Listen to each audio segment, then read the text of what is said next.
May the force be with you is a phrase used to wish a person well to overcome a challenge. The invitation in this podcast, May the life force be with you, is to explore what it means to truly feel alive, to appreciate the physical, emotional, and spiritual connection to our energy, and finally to understand how this impacts who you are and all that you do. May this conversation inspire you to thrive. Alive is an online course that helps you to reveal, meet, and heal the patterns that cause you to lose your most precious resource, your life force energy. So if you're tired of feeling tired, visit starlight-temple.com/alive and use the code podcast to get a half-price discount on this process that aligns you into aliveness. Hello and welcome to May the Life Force be with you. I'm Fiona and I'm joined today by obviously my wonderful co-host Karila and Alan, who we'll introduce in just a second. But as always, I just wanted to set a little intention for this conversation, and that is that you take from it what resonates, you leave behind what doesn't, but the conversation inspires you to think deeply and in truth about your own life force energy. Karila, over Thank to you for that very spacious and beautiful intention. And I am excited to be introducing Alan to May the Life Force be with you, because if any of you have listened to Tickling the Frog episode, then you will know that Kambo gave me quite a journey. And I don't know if I want you to listening to Tickling the Frog. It's pretty personal. But it Kambo gave me quite one of the most profound medicine journeys of my life. And Alan is the absolutely incredible space holder that and medicine man that gave me my Kambo journey. And so I'm really, really personally excited and honored to have him here. He is a Kambo practitioner and a trainer, and has been a Kambo trainer. He's been doing it for 10 years. Before that, he was an artist and other things. And so we're really excited to have you on May the Life Force be with you, Alan. How are you? I'm very well, thank you. I don't like being called a medicine man, though. Sorry. I think the Kambo's the medicine. My job is just to keep you safe and hold that space for you. And I've seen a lot, I think, in the medicine world, how people's egos can start inflating. So I always try and make sure I don't head down that route. That's great that we've started there, actually, because it is a thing. There is a massive ego problem in the medicine world. Yeah. I mean, you see it, I think anybody anybody that's been in the medicine circle, has been in the medicine world, has seen that ego thing happen. And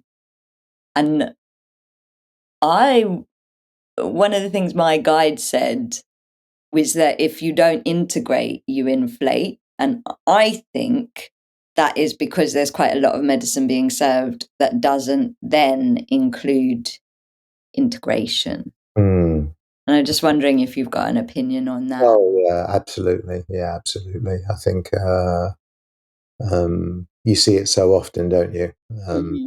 Good people with really good intentions, working with very powerful modalities of different kinds, and who just lack that structure that you're talking about, that in an indigenous setting would be normal. I mean, it's interesting. I go off on tangents. Go. Brilliant. I've just come back from India from a Panchakarma, which is a 21-day Ayurvedic cleanse. And obviously, as part of that process, a lot of emotional stuff comes up, So, I was laying on this hard wooden board, getting my morning oil massage from from these two men, and I would often be in tears. And then I would go back afterwards and I would write down what had been coming up for me. And I was thinking after a couple of days, wow, how do they hold this? Because here in the West, we talk about being trauma informed, and we have a psychoanalyst or a therapist on site to help us integrate these things. But it was so interesting because I spoke to the doctor about it there, and she said, yeah, just let go of whatever comes up. For them, it's very simple. The integration, they hold the space so beautifully that the integration can happen, and it can take any form that it needs to take without necessarily having the specialist on board. So anyway, that was my tangent. But I think, yeah, I've been to a lot. My first experience with ayahuasca was like deeply traumatic and sent me into therapy for a year. Would you be Really, okay to share about that? Like, why? yeah, really happy to. And it was because the person holding the space disappeared. Halfway through the process, disappeared. He had a couple of helpers there who managed somehow to hold it together. And the next morning, he was telling us, how many times he'd died that night, and you know, um, which just very not a bad person, but just kind of didn't have what it took to really hold that. I took my first ayahuasca and had my first ayahuasca experience last year.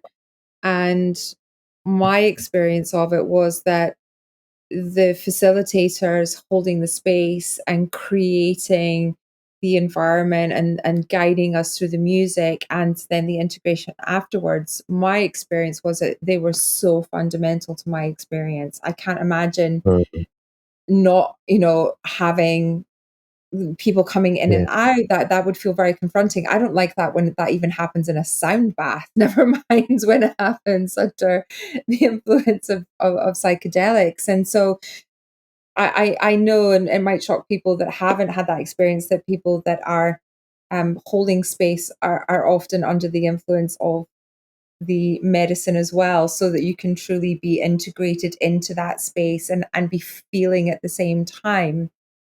Is Kambo the same experience as ayahuasca? Is this space holding the same regardless of the medicine that you're taking, for anybody that hasn't experienced Kambo or indeed any psychedelic experience? Well, I think there are similarities, but it's also significantly different. So the similarities would be, ayahuasca will often take you to dark places that you've pushed away, unresolved issues, traumas that you've been holding on to, sometimes unconsciously. And it will often take you there to re-experience them and release them in order to move forward. And I believe that Kambo does something similar on a somatic level. So, and this is just my belief. I've got no scientific proof for this, but this is just experiencing and seeing it. That part of the process is that Kambo goes to the place where trauma is held in the body and facilitates the release of that, or the beginning of a process of releasing that. But it's also very different. So it's not hallucinogenic. It's legal in almost every country apart from Australia. Interesting.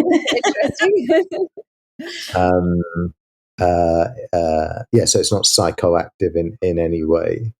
And often, and it's not always the case, but one of the things that I truly love about it is that you're not necessarily aware of what is being released.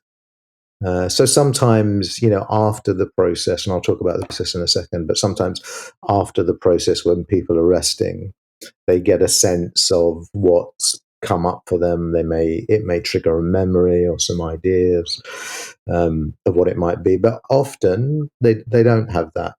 And for me, as someone who's very good at re-traumatizing themselves once they realize what it is, that trauma that they're working through is, that's been a real blessing, because I can just let it go and say, well, whatever it is has left me. Can you speak a little bit more about that? Because I think this is really important, actually, because as we've said, loads of medicine happen. Like, there is medicine happening like there's never been before.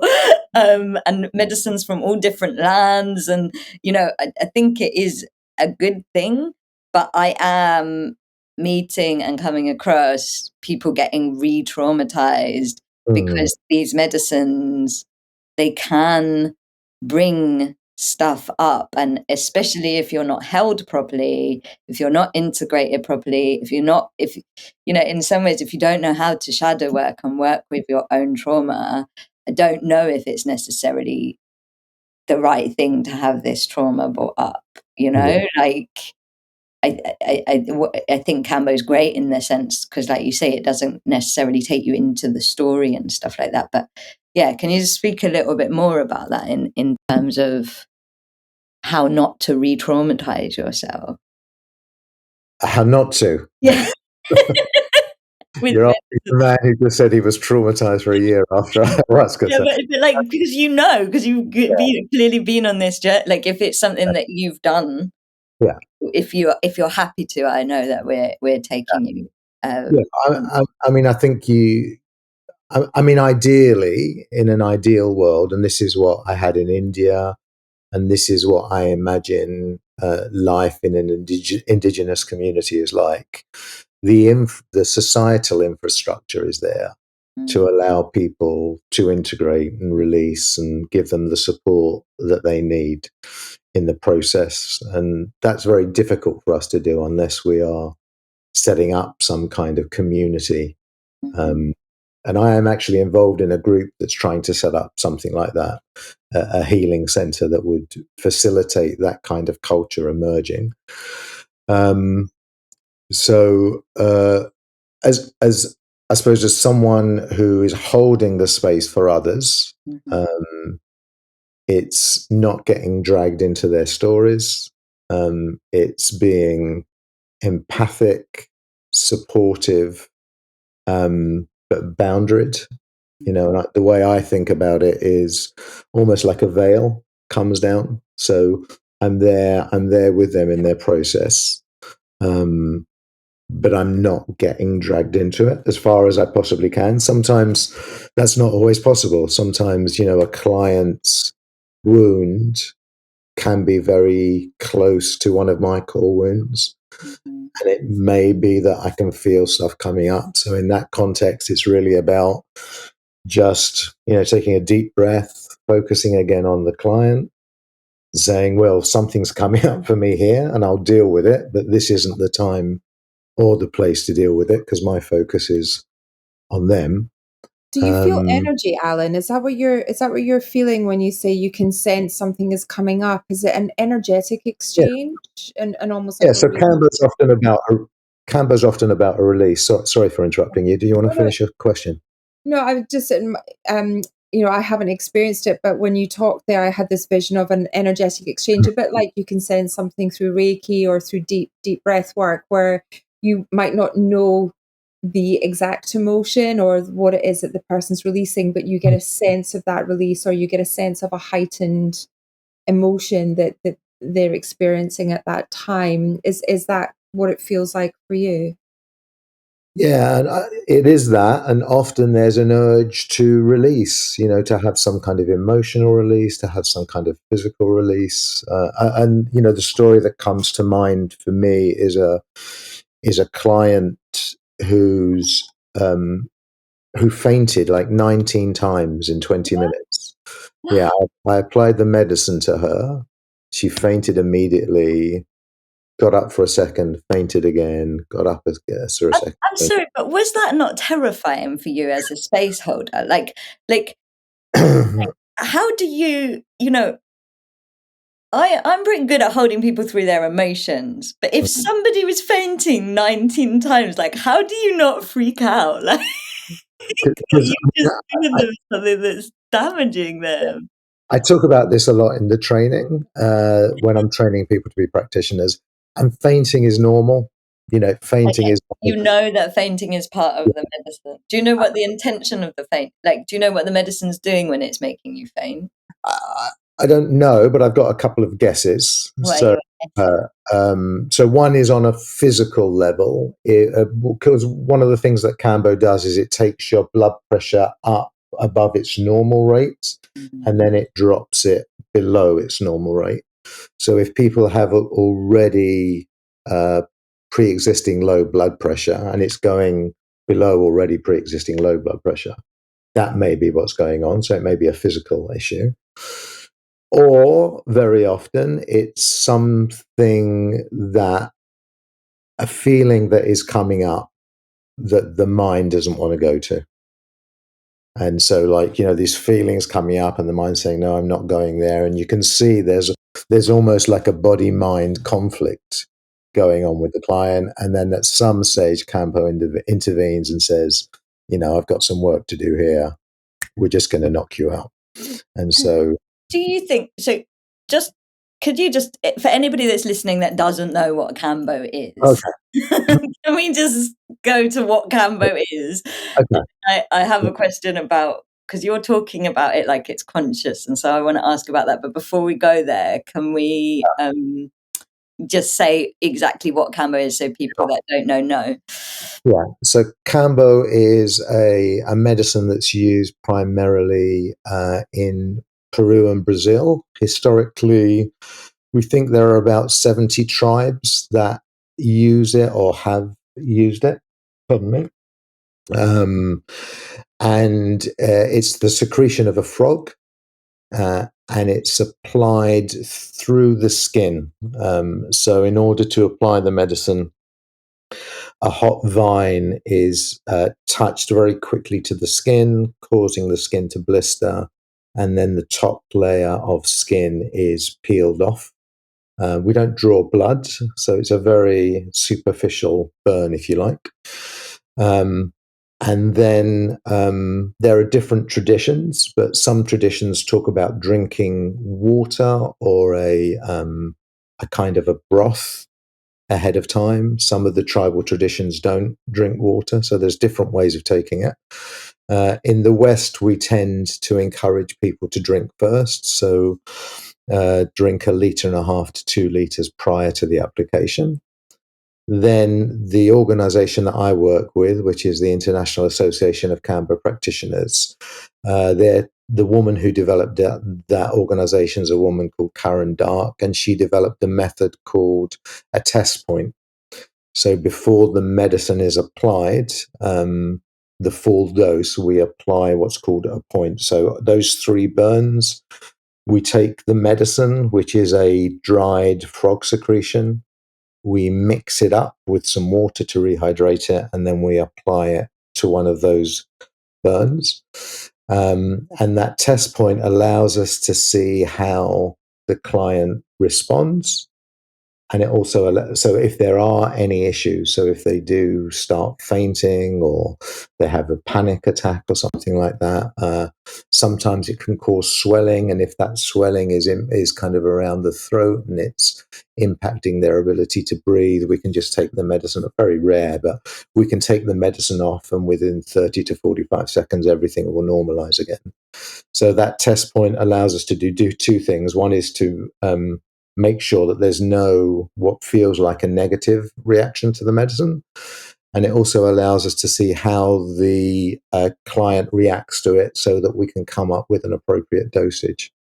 We were talking about ego earlier, and often you'll go to places and someone will come around the room with their kind of shamanic hat on or whatever, and they'll say 7 points for you, 13 for you, 4 for you. And I'm not saying that there aren't people who don't have the ability to do that, but that can often be an ego trip. Or sometimes they'll just say everyone gets the same amount of medicine because it's easier for them, maybe, and they're not really focused on the client. But having sat with you twice, and when I sat the second time, there was somebody that like was having 19 or something. Yeah. And like, I am very sensitive to Kambo. Like when you take the thing, when you do the test, it's like, how quickly do you go red and go hot? And like, for me, it's like, before it's even on me, I'm like red and hot. Like, I could never have 19. Like, I feel like I would die if I had 19. And this guy just like, so you know, this medicine really does have a dosage for different people. Yeah. You know, like, Yeah. really does. Not Yeah. everybody should be taking the same amount of this medicine, for sure. Yeah. And, you know, just to say that you can't overdose on it, that's good news. Because our understanding is, the scientific understanding is, if we apply too much, which in this context is more than the body can absorb, the cell receptors on our cells close and the Kambo just passes straight through the body. So, you know, in our training, you know, people will do a lot of medicine. You know, we do a thing called 3x3, which is 3 treatments in 3 hours, which is easily gets into the 30s, 40s, 50 points in 3 hours. And the reason for that is it's really important that as practitioners, we know that there's nothing to be afraid of, that it's a safe medicine. And we also know, in the example that you've just given, if there is a client who needs a lot of medicine, we know that it's safe to do that, and we know it's okay to do that because we've done that. We've been on that journey. So yeah, that's again a little bit of a sidetrack. So the medicine absorbed very quickly into the body. With, like you said, within a minute or two, your face is often red and hot. You can feel some pulsing in the ears. That builds in intensity and then levels, plateaus, and then the blood pressure starts to drop. So we do that test point to see how quickly it works, how intensely it works. The healthy dose, a normal dose for a healthy person would be about 3 points of medicine, a minimum of 3. So I think that's what you had. Was it 3 or 4? 3 light ones. Because the Kambo, we've talked about it up till now primarily as a kind of an emotional release, as a trauma release, but it is full of medicinal compounds, and we know that because there's been a lot of Western research looking into it. So as a pain reliever, depending on who you read, it's between 40 and 150 times more powerful than morphine. It's a powerful antibiotic. It's anti-parasite. It's anti-cancer. It's very powerful against a whole range of autoimmune conditions. Yeah. Well, that's exactly where my questioning was going to go with you, Alan, just before you said that, which was, you know, we talk about medicine and you know, this being a medicine. How much do you think it has the ability to cross over into that more traditional medicinal sense, and that, you know, you see plant-based medicines increasingly being tested in the mental health space, and getting more traction and getting more studies, because to date there hasn't really been a great deal, certainly that I've looked into. So do you get a sense that that there is a shift, it's becoming more talked about, more researched, and that therefore there is an opportunity for these ancient beautiful plant-based medicines to start to address some of these Western medical challenges that a lot of us have? So in answer to your question, there is quite a lot of research. However, that research comes from a very specific Western scientific model. Coming from a perspective that doesn't match with the medicine. Yeah. Right. Yeah. So the Western model is about locating all the different medicinal compounds, different peptides and alkaloids, isolating them, seeing what they do, synthesizing them, and then selling them back to us as a pill or as a supplement in some way. There isn't any research that is looking into Kambo in the natural sense. And there's no research that's looking into it holistically, saying that, you know, maybe it's something about the complex interaction of all these different compounds and effects that Kambo has on the body that is that is the powerful thing about it. So it's very much about isolating, synthesizing. So that's the problem with it. And also, I would say, the Western model will only look at things that it believes are true or possible.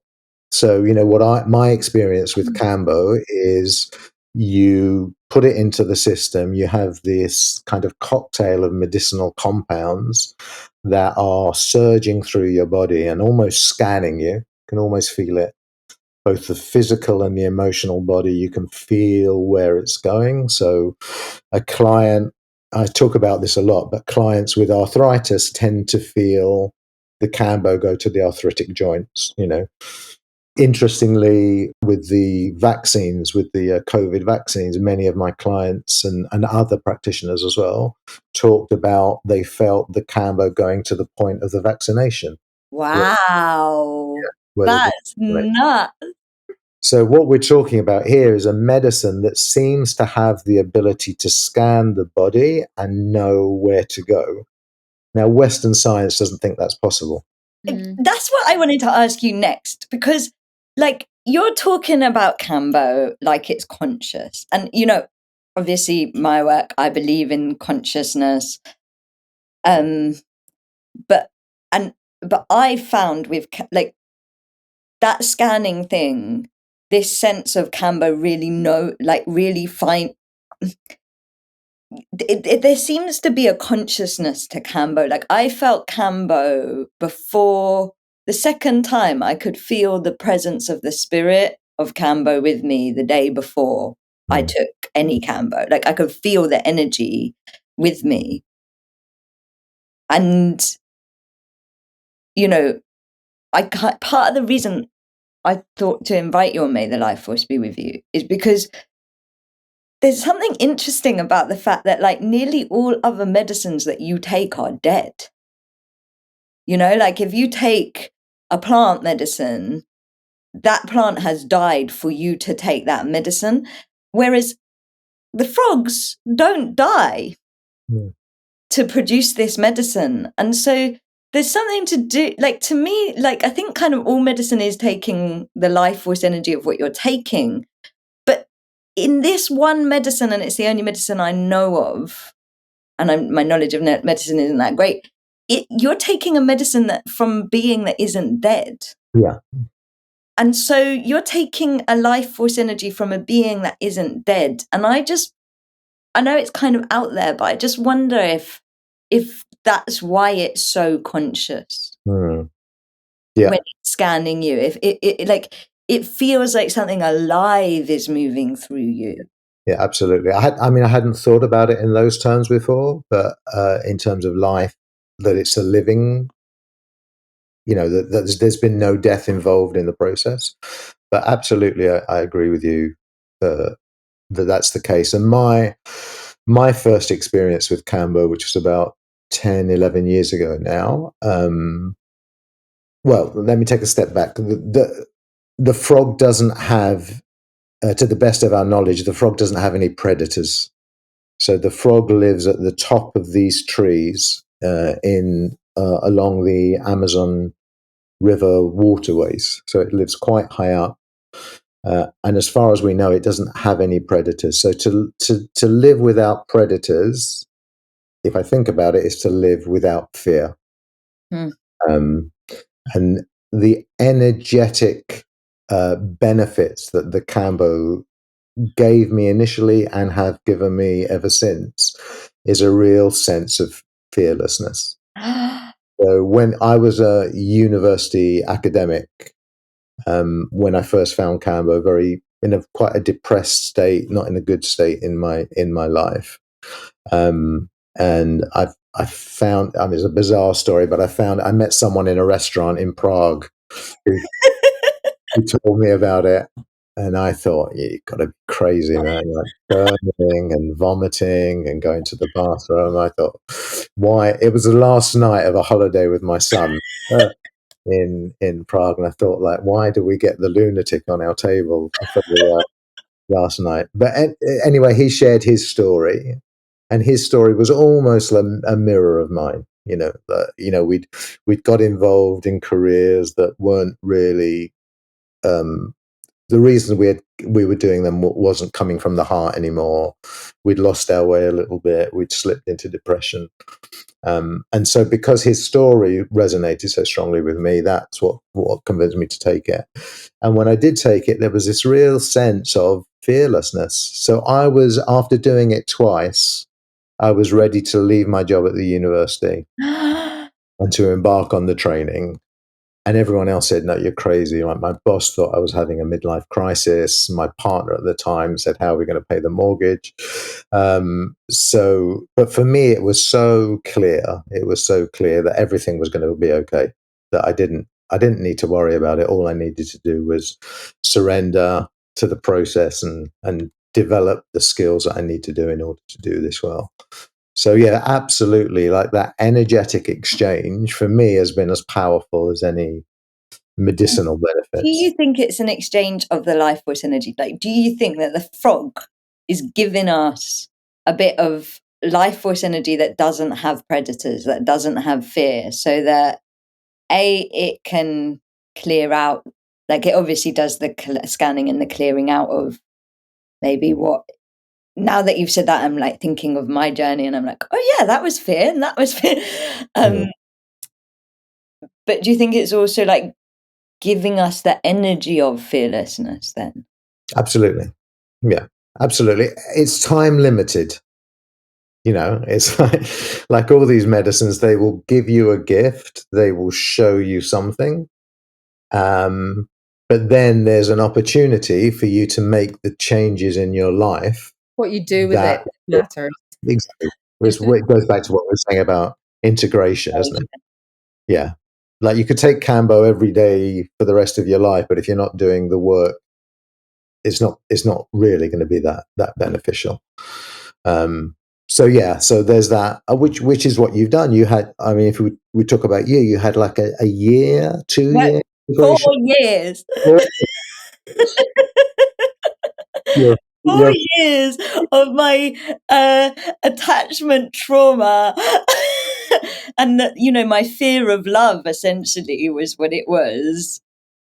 And actually it's amazing. Like, Kambo's so magic because, like, literally I feel like I did the last rounds of it yesterday with the Chiron North Node. Like, the last few weeks I've been doing that like final piece. So it's magic that we're speaking today. But like, Kambo is that intelligent. Like, for me, that's my experience of it. Yeah. That like it it's very quick. Like, when you take it, it doesn't feel like a long thing, but I feel like it will work with you for a long time. Yeah.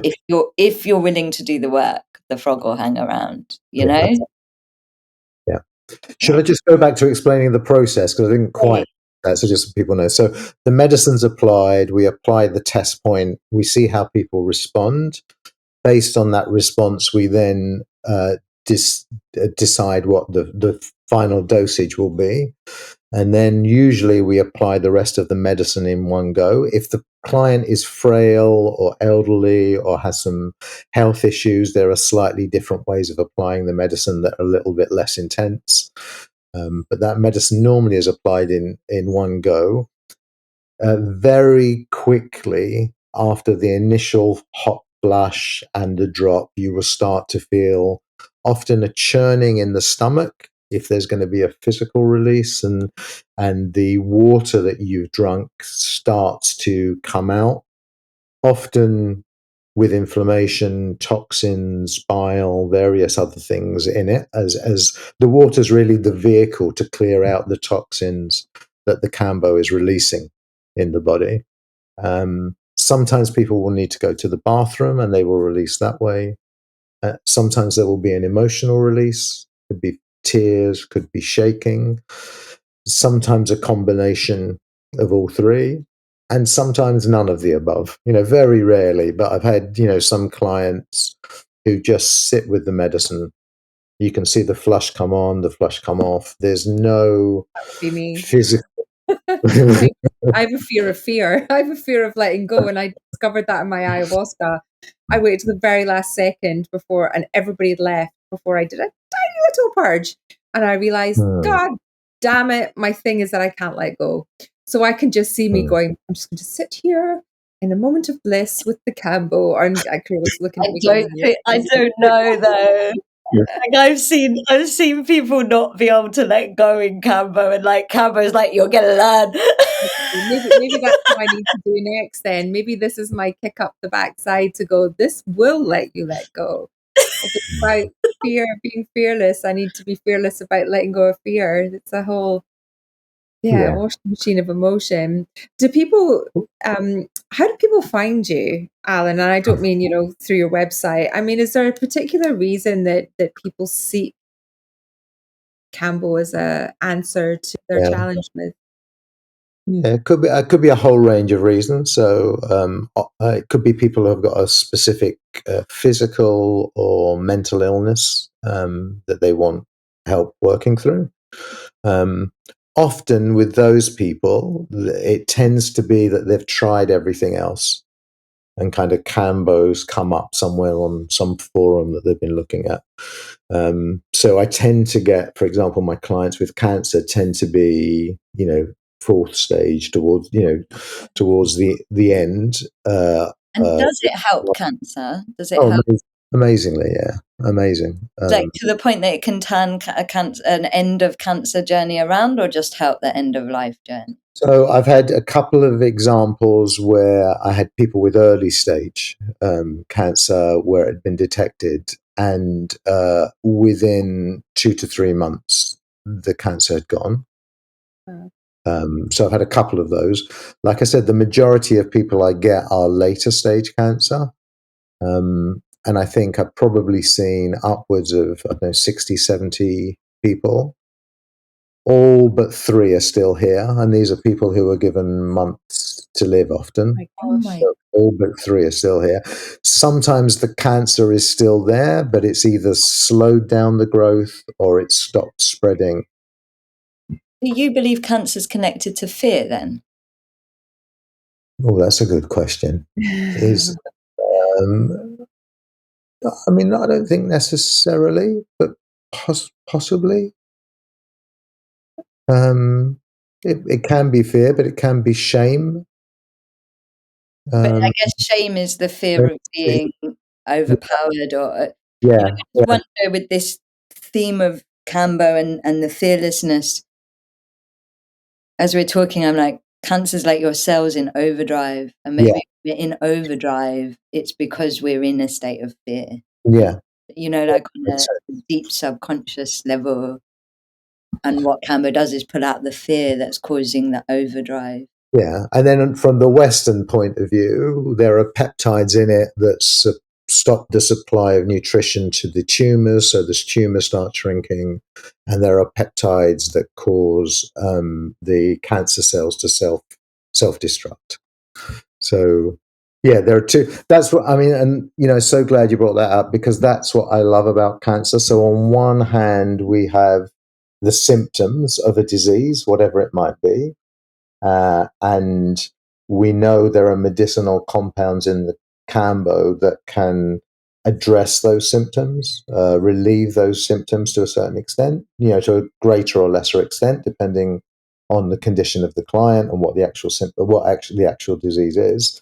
And then on the other hand, we've got this trauma release. I don't know any other word for it, where, layer by layer, we are working through whatever it is that is the underlying cause of these symptoms to appear, and that may be ancestral, it may be intergenerational, it may be something that happened to that person. Sometimes it may be something that they're not even aware of. So we've got the two things. We've got a symptom relief, and we've got the underlying core issue, if you like, that are being addressed at the same time. Yes, so we still haven't gone completely through the process. I like how we're doing the process through the whole show. Yeah. So once, so the medicine's been, the medicine's on, the water's been drunk, the heat has come and the heat has dropped, and then there's usually the release happens. And that's often is the vomiting out of the water, sometimes emotional release, sometimes needing to go to the bathroom. That goes on for about 15 to 20 minutes in waves. So as soon as you are able to release, it's almost as if the medicine kind of goes down to base level again and then starts building in intensity. And then you release again and base level again. And that goes on for 15 to 20 minutes normally. At which stage, and sometimes it can be a bit longer, it can go up to 40 minutes, but at which stage the medicine will stop working. You know, all the Kambo that was on the points that were applied to the burns has been absorbed into the body. The medicine has done what it needs to do, and at that stage you rest. You know, we take the medicine off and you rest. And often during that rest period, that's where there is a trauma release sometimes. So not unusual to see people shaking, crying, sometimes giggling, sighing, burping, like the body is releasing. And also, if there are going to be insights, they often happen in that period. You know, suddenly something will pop into someone's mind that gives them clarity about what it is that they've just been through. So people rest for as long as they need to.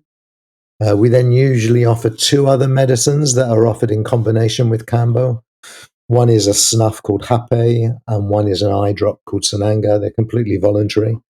But we're just honoring the tribal tradition of taking those medicines together. And why did the tribes take together?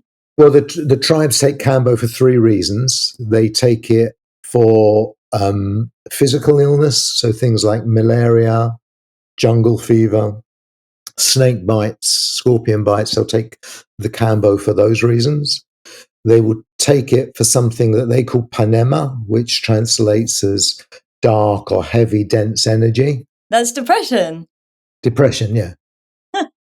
So depression, procrastination, that little inner critic chattering away, laziness, anything like that. They would count that as panema, and they see Kambo as the antidote for it. And then the third reason is for hunting. So they use it when they go hunting to give them strength and stamina, to improve all their senses, so their hearing, their eyesight, sense of smell. And also, supposedly, I haven't experienced this myself, but in large doses, it takes away your body odor. He said,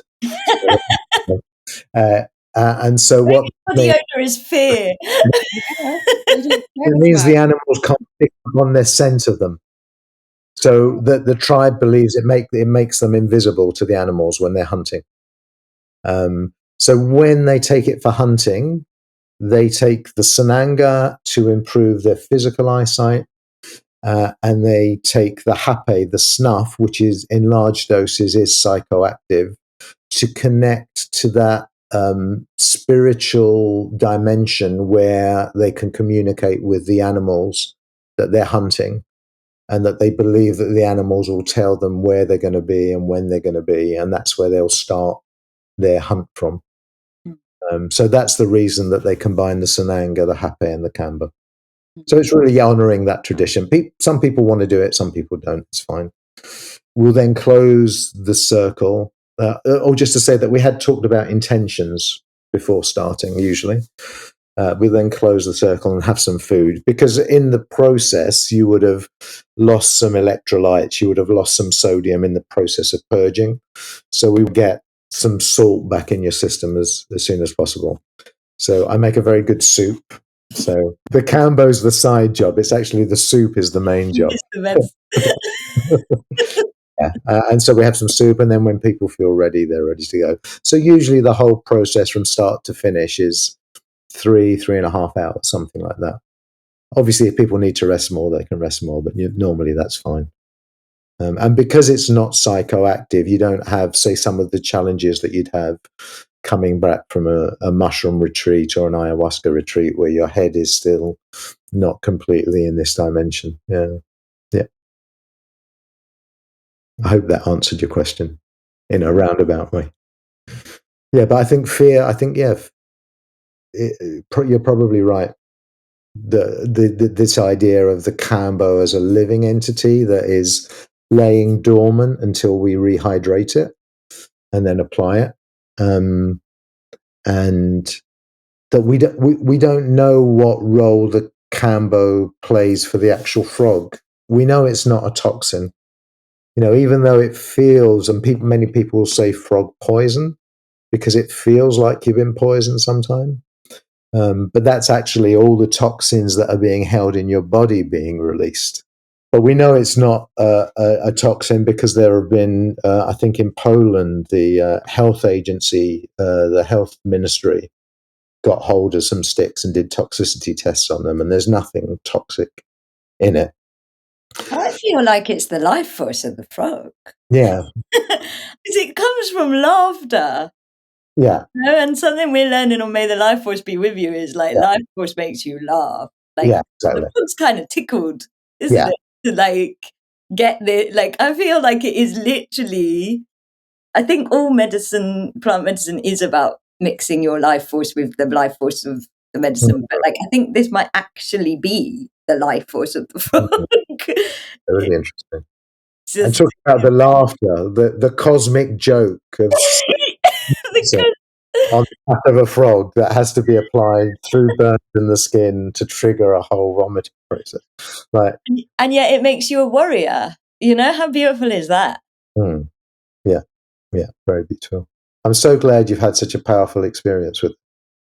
Really have. Yeah. I feel like I've been through a whole Kambo journey through talking through the process from start to end. I've kind of feel like I've ridden a wave of different emotions through the last 5 minutes because time flies when we could have had 3 rounds of Kambo in that time. I feel like I've been on that journey of imagining, I guess, trying to extrapolate my ayahuasca journey and connect that to how some of the similarities, but also profound differences there are with Kambo, and imagining, as I'm sure a lot of people listening are, as to how Kambo might serve something that they're going through right now. Certainly the physical side as well as the emotional has come through, and spiritual has come through really strongly today, which has blown my mind, Alan. Thank you for sharing that, because I'm sure that will really surprise a lot of people, but lead them to find out more about how Kambo can help with autoimmune illnesses as well as and cancer, as well as the emotional side of I wanted things. to ask you, Fiona, because you've been touched by cancer. Like, Not me I personally. feel like we can't have had this conversation and not touch on the fact that, like, if those stats for cancer, like Alan's stats, are like 60 people and only 3 of them are like gave into the cancer, why is this not something that is literally a main pathway, NHS, the thing that people go and do? That's not Western medicine's goal. It's the pill for the ill, and the curiosities around prevention or alternative ways in which we can take responsibility for our health, and also I believe the Western medicine's connection between our thoughts, our beliefs, and then how that manifests in physical conditions that we hold and the trauma that we hold in our body that then comes out in physical illness. I don't think that there's enough. Well, it's just not, the Western medicine world is not open to having those conversations, is my take on things. And we're talking about 2 different things. I think there's a switch, and I hope it's continuing, of people being more proactive and being curious and understanding about preventative ways in which they can take responsibility for their own well-being. And that can either start with the mind or it can start with the body, but certainly the connection between the two is growing, in curiosity. And I hope that plant-based medicines or frog-based medicines are a way that people can be curious and start to explore. Do you think that the people you've lost to cancer, had they known about this, do you think they would have taken it? Or do you think they just... I mean, when you were talking, Alan, I had this vision of my dad and trying to explain to my dad how to that burning his skin, and then frog secretion would help him. I mean, he had a brain tumor, and he was kind of talked a lot of crazy towards the end. He would have thought that I was the crazy one if I'd gone to him with that. In my dad's case, probably not. But for people who are younger, who are more curious, who maybe have that mind-body connection and awareness present, I think it's something I would definitely encourage them to explore. Yeah, and funnily enough, I'm seeing someone this weekend who's a regular client, and her dad has developed cancer.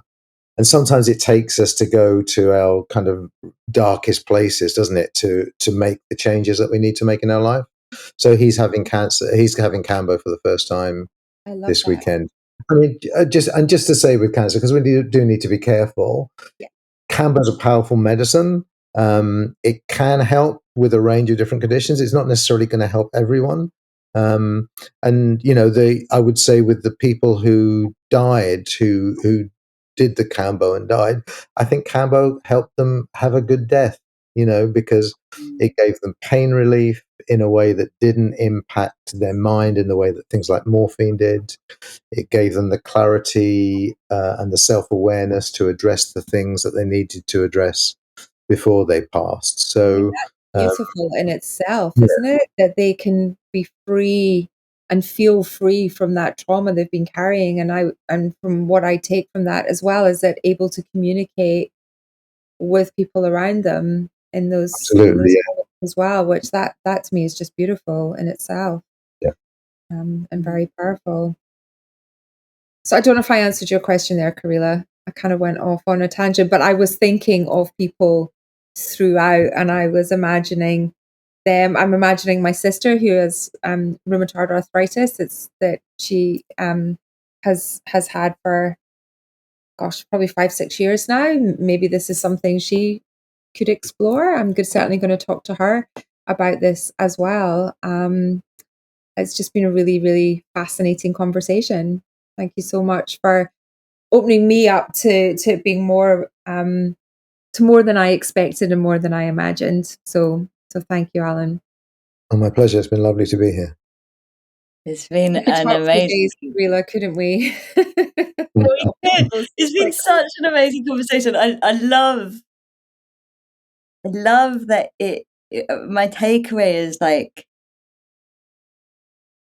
that there is a life force energy that is about fearlessness. Like that this isn't, I don't think I understood what the medicine was for until this conversation. And now I'm like, it's for becoming fearless. And that is a medicine. I think there aren't many medicines that I think many. So for me, I think actually medicine is about you taking the right medicine for you. But I think humanity really needs Kambo. Collectively, we have a big problem with being in fear. And so this medicine might be one that's for the collective of humanity. Right. Send Rishi Sunak and Keir Starmer around. I'll burn them and make them puke. No problem. Please, can we Kambo the politicians? It should be compulsory that all politicians have had their Kambo. Well, Alan, we always ask as our last question, who do you think we should talk to next? And maybe it is Rishi and Keir. We'll see what we can do with that. But who would you like to hear from on the Life Force podcast next? I mean, I don't know where this has come from off the top of my head. My masseuse is called Dominica, and she's such a wise woman. I mean, I get a massage from her, but I feel every time I get a spiritual lesson as well. So I would highly. Amazing. We haven't spoken to a masseuse yet. No. She's great. Having just come back from my Panchakarma in India, you're someone to speak about Ayurveda. Oh, would you put us in touch with one of them as well? It was amazing. It was like Kambo in slow motion. It was a very, Very the interesting. cleansing is primarily done through oil massages and enemas, but it's a very slow process of getting rid of toxins in the body and toxins in the mind. Yeah, very beautiful. This is the first time I've met you, Alan, but your skin looks great. I was going to say straight off, you look fabulous. So I'm in for the 21-day cleanse because I thought when you bright eyed. So it's yeah, that sounds amazing. Thank you so much, and Thank thank you. you for I'll take joining the us compliment. today.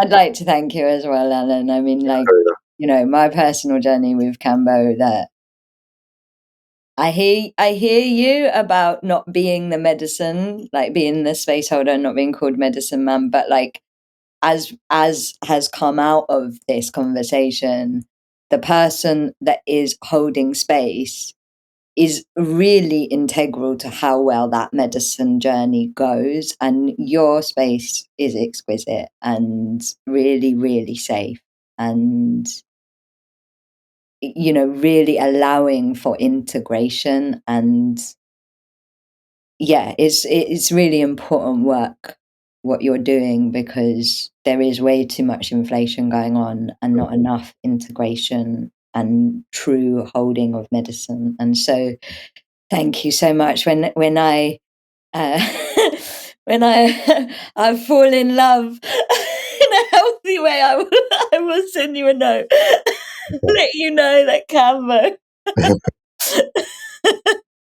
Wedding invite. Yeah, of course you can come. You can Kambo all the guests before. You're all invited. Thank you so much again, and we will Thank you so speak much. soon. Thank you. What a great Oh my conversation. goodness. What an amazing conversation. Kambo, like, I'm like humbled by this medicine. I can't believe like all the things it does. It's so interesting because I think I know about something and then I realize I know jack shit about anything. But in a good way, because we should always remain curious. That's the message. That's the message. Always remain curious, because, you know, I assume that I knew Kambo. We've done an episode Tickling the Frog about Kambo in the past. I've obviously talked about my ayahuasca, and I've done lots of research around, you know, plant-based medicines and things like that and psychedelics. But it's just made me realize that there's so much more to all of this than we can ever talk about, even in 50 podcasts, you know, because your personal journey is different, people's intention of why they show up is different. But just hearing Alan talk about the physical as well as the kind of emotional benefits of taking Kambo literally has blown my mind. I haven't even It taken any blown drugs. my mind. I mean, the scientific benefits are amazing. You know, like it's not like a hippie thing. Like it's a really like So, scientifically proven good thing to be taken. but to have an evidence base that is 60 or 70 people and to have three of them still here. Now I know there's like massive caveats, and we're not saying everybody with cancer, you know, stop what you're doing and take Kambo, but there comes a point when, you know, there's enough evidence that if it makes people's lives better, it freaking makes people's lives better. Like, you know, there's no placebo Even in like you said, if it makes your even if it makes your death that. better, you know, like even if it makes your death better. When I come back to like, okay, so it makes your illness better, it makes your life better, it makes your death better. And what it is a medicine for fearlessness. So if you live, you know, and to me, I'm like getting this thing of like, okay, life force is fearlessness. You're getting this injection of like fearless life force from the frog that's still alive, and fearlessness makes your like less fear makes your life better. It's so, and your death and everything, you know, your health. It's just so profound. I love it. Oh, I don't know if we had a fear and life force connection moment before, but it's coming through loud and strong today, isn't it? It really is. Isn't it? Like the frog is like, ribbit, be fearless. Life force and fearlessness. I also feel like, you know, because he spoke about the whole process throughout the whole episode. Yeah, I feel like there's a Kambo activation in the episode. Do you know what I mean? It's like you're taken on the Kambo journey through the episode. Like I definitely feel the lightness that you feel post Kambo because of having gone on that journey just now, you know? Yeah, so fascinating. Really was. And so yeah, if anybody wants to go back and listen to your episode, it's called Tickling the Frog. So you can go back and catch up on that just to get more insight. And then my one is called Love in the Time of Ayahuasca, if anybody wants to catch up on that one. But I guess my main takeaway is that we're going to be buying a hat for your wedding. So on that Everybody's going to come with frogs. bombshell, I might make it frog themed. there we go. Until the next time, Camila. May the life force be with you. We hope this conversation has topped up your life force energy. If it has, then please help us spread the life force. Like, share, subscribe, all of that. And may the life force be with all of us.